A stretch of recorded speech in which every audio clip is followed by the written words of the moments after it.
Olá a todos, bem-vindos a mais um treinamento da nossa UTI do Hospital Cristóvão da Gama de Diadema, da Rede DASA.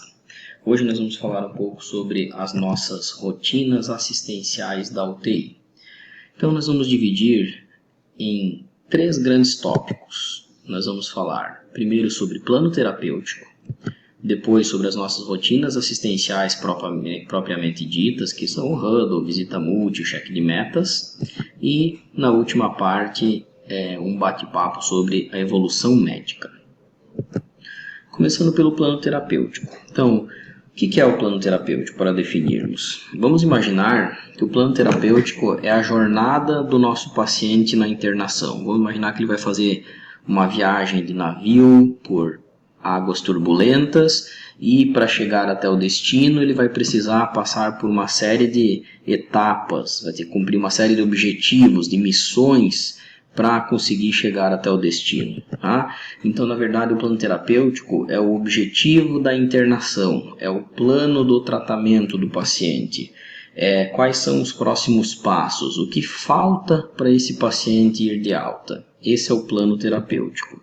Então, por algum motivo, o paciente interna no hospital, ele tem algum problema crítico, ele é admitido na UTI.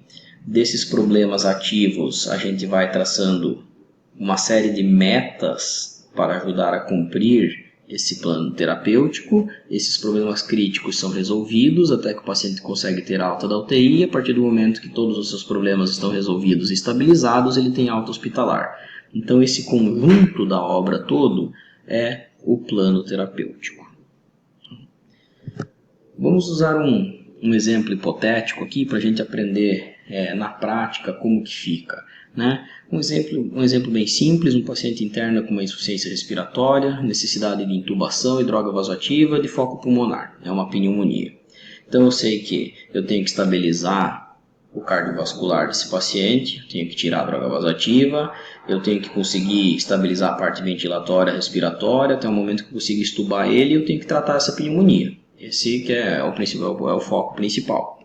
Tá? Então, o plano terapêutico, eu posso escrever ali que eu preciso primeiro fazer o diagnóstico diferencial do choque, diagnóstico diferencial da insuficiência respiratória, aí nas primeiras 12 e 24 horas. Eu tenho que otimizar a volemia desse paciente, né, nas primeiras horas. Reverter a disfunção hemodinâmica, desmame das drogas vasoativas, autonomia das drogas vasoativas, garantir estabilidade cardiovascular em 48 e 72 horas. Eu posso escrever que eu vou reverter a disfunção respiratória ou garantir aí a autonomia ventilatória em 48, 72 horas. Garantir o despertar diário, desmame da sedação também em 2 a 3 dias. Garantir que consiga estubar esse paciente em 72 horas. Garantir a administração do antibiótico guiado. Né, tratar o foco infeccioso, controle de foco, antibiótico terapia por 7 dias, 5 dias, 10 dias, prevenir outras disfunções relacionadas ao quadro durante toda a internação, e por aí vai mais uma série de exemplos que eu posso colocar aqui, que é para mostrar quais são os próximos passos para o tratamento desse paciente. E esse quadro tem que ser atualizado diariamente, né? Então passou 24 horas, muitos desses índices provavelmente já não estão mais aqui. Depois de 2, 3 dias, provavelmente eu já tirei droga vasoativa, já despertei esse paciente, eu já talvez até já estubei ele. O plano terapêutico ele vai mudando conforme a evolução do paciente. Então é interessante manter esse plano com uma evolução do lado de feito, realizado, concluído, ou retirar os itens que já foram feitos desse plano terapêutico e atualizando, para não ficar aquele copia e cola que parece que é o mesmo plano terapêutico do começo da internação até o final. Entrando no segundo tópico das nossas rotinas assistenciais, e falando agora sobre o huddle. Primeiro é importante a gente definir o que o huddle não é. Tá? Então o huddle não é visita multi, o huddle não é cheque de metas, o huddle não é uma passagem de plantão e o huddle não é SBAR. O que é o huddle? O huddle é uma breve reunião para alinhar as principais pendências e o planejamento para o plantão. Tá? Ele é também chamado de safety huddle ou briefing. Tá? Ele precisa ser rápido e objetivo. Tá? Então, como que a gente faz o huddle? A gente faz no início dos plantões, como os nossos plantões são de 12 horas, a gente faz pela manhã e pela noite. Deste huddle participam o médico, a equipe de enfermagem e fisioterapeuta. No entanto, o restante da equipe multi é muito bem-vindo. Tá? O huddle existe uma série de classificações e categorias dele. Aqui é o Huddle assistencial, para definir como vai ser a nossa assistência lá no beira-leito. Tá? A gente usa um mnemônico para guiar isso. UTI HCGD. Tá? Então, são para identificar os pacientes que utilizam dispositivos invasivos além de periférico, então uma sonda enteral, sonda vesical, catéter central. O T de tirar do leito, pacientes em que estão liberada a mobilização. O I são as indicações de alta. H são os pacientes que há alguma pendência, então os exames e procedimentos pendentes para o dia. Então, por exemplo, tem uma tomografia para fazer, tem um catéter central para passar, tem uma extubação. C é sobre comunicação, né, conflitos. Então, ver se tem alguma paciente que requer uma atenção especial ou que necessita de alguma outra necessidade especial. G dos graves, para a gente se atentar aos pacientes que requerem também uma atenção maior, os pacientes watchers. E D, dieta zero, para definir quais são os pacientes que estão em jejum. Com isso, você consegue ter uma ideia de como será o seu plantão, se você tem que acelerar mais ou menos para conseguir cumprir ao final da manhã, ao final do plantão, os seus objetivos, né? Ou à noite também. Segundo ponto do segundo tópico é a visita multidisciplinar. A visita multidisciplinar é um dos momentos mais importantes do dia. É aqui que a gente define as principais metas e planos do paciente. É um momento que exige atenção e dedicação prioritária. O que eu quero dizer com isso? Eu tenho que parar o que eu estou fazendo e dar prioridade para isso. Não posso estar mexendo no celular, não posso estar conversando paralelamente, tenho que prestar atenção no que está sendo falado ali. Essa visita é realizada à beira-leito, com o paciente no centro do cuidado. Tá? Aqui a gente não quer fazer uma extensa discussão médica, a gente quer fazer algo sucinto, objetivo, pragmático, que definam as metas para o dia daquele paciente, para a gente conseguir cumprir o plano terapêutico envolvendo o paciente e a família no cuidado. A gente faz todos os dias, segunda a segunda, pela manhã, via de regra às 10 horas. Participam os médicos, enfermeiros, técnicos de enfermagem e fisioterapeuta. Porém, pode participar também sob demanda ou conforme disponibilidades, nutricionistas, farmacêuticos, fonoaudiólogos, psicólogos, assistentes sociais e até mesmo entre outros. O roteiro da visita multi a gente definiu da seguinte forma. Começa com o médico falando o diagnóstico atual e problemas ativos de forma sucinta, ultra objetiva. Passa para o enfermeiro. O enfermeiro aqui vai falar as vazões de drogas que estão nas bombas de infusão, se tem algum alarme individualizado, é padrão, quais são os dispositivos invasivos que o paciente tem, os curativos e drenos, se tem alguma particularidade, lesões de pele, como estava, a evolução que está sendo feito de curativo, o CAMA ICU para ver sobre delírio e quais são as pendências do paciente. Então, exames pendentes, procedimentos, avaliações, entre outras coisas. O que é importante, pessoal? A gente se ater a esse roteiro para que a gente não deixe de falar alguma coisa importante e que nem fale alguma coisa além que seja do outro colega falar e assim a gente tenha retrabalho. A gente não precisa ficar repetindo todos a mesma coisa.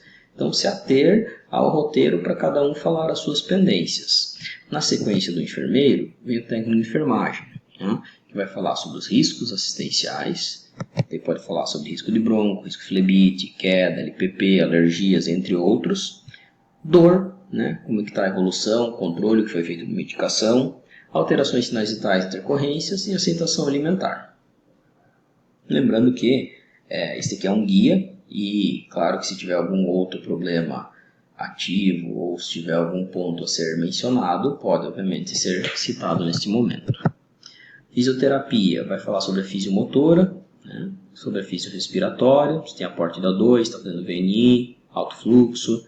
Se tiver em VM, qual que é o modo, né, qual a PIP, FO2, pressão de platô, driving pressure, a mecânica respiratória, como está a complacência, a relação PF, parâmetros da gaso eventualmente, e também pressão de cuff e filtro. Então é importante que a gente se ater também, tanto da parte de físio, médico, enfermeiro, aos bândulos de prevenção. Então, bândalo de PAV, bândalo de infecção de corrente sanguínea, bândalo de teúdo relacionado à sonda, tudo isso a gente pode falar na nossa parte do roteiro da visita multi também.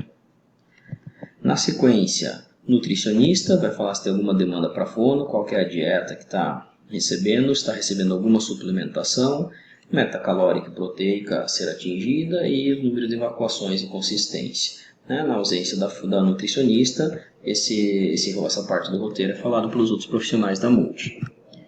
Assim como a farmácia também. Na ausência do farmacêutico, essas demandas são faladas pelos outros profissionais e vai falar sobre as profilaxias, TEV, oral, gástrico, capilar, entre outras, as reconciliações medicamentosas do paciente, se foi feito ou não e por quê, antibiótico, ajuste de dose, vancocinemia, entre outras coisas, e alguma eventual particularidade, reposições, distúrbios eletrolíticos, interações medicamentosas, entre outras coisas.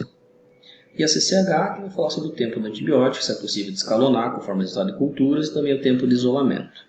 De novo, essa parte pode ser falada pelo médico, enfermeiro, físico, qualquer outro profissional da multi que tenha acesso a essas informações. E temos ainda, se tem demanda para psicologia e serviço social, e ao final é feito um readback, uma leitura, né, em que o médico vai ler as metas para o dia, vai passar brevemente qual é o plano terapêutico e tem alguma previsão de alta daquele paciente. E assim encerra a visita multi. Todas essas metas estabelecidas na visita multi, em algum momento a gente tem que checar se elas foram cumpridas. Então nós vamos à tarde fazer um check das metas e vamos elaborar as metas para a noite. E à noite nós vamos checar todas as metas pendentes do dia e assim encerrar o nosso ciclo das rotinas assistenciais. E é importante sempre ressaltar que a gente, além de fazer, a gente tem que registrar essas metas, tanto na evolução, no prontuário, como no nosso instrumento de visita. Então aqui um exemplo bem simples, simbólico, de como seria, né, uma visita multi, um cheque de metas. A gente passa as metas durante a visita multidisciplinar. Então, por exemplo, sacar sonda vesical de memória, sentar na poltrona, suspender antibiótico, entre outras. A gente checa essas metas à tarde e faz as metas para a noite. Eventualmente pode escrever alguma observação se não foi cumprido. E lembrar que as metas da noite são bem objetivas. Então, por exemplo, transfundir um concentrado de massa e checar um HB. E à noite a gente vai fazer o cheque dessas metas.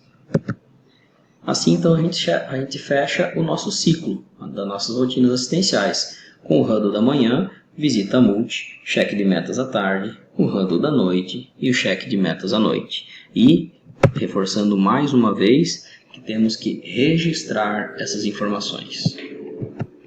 E entrando no último tópico do nosso treinamento, a gente vai falar sobre a evolução médica da UTI. Tá?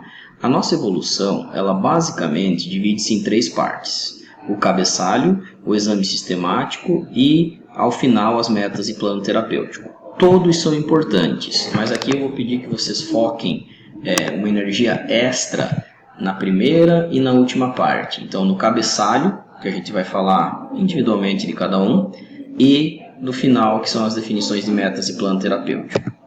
Então, primeira parte, o cabeçalho. O cabeçalho é onde vai se encontrar os diagnósticos, os problemas ativos e resolvidos, uma breve história da admissão e se tem alguma doença prévia ou comorbidade, tá? Além de um campo das diretivas antecipadas de cuidados paliativos.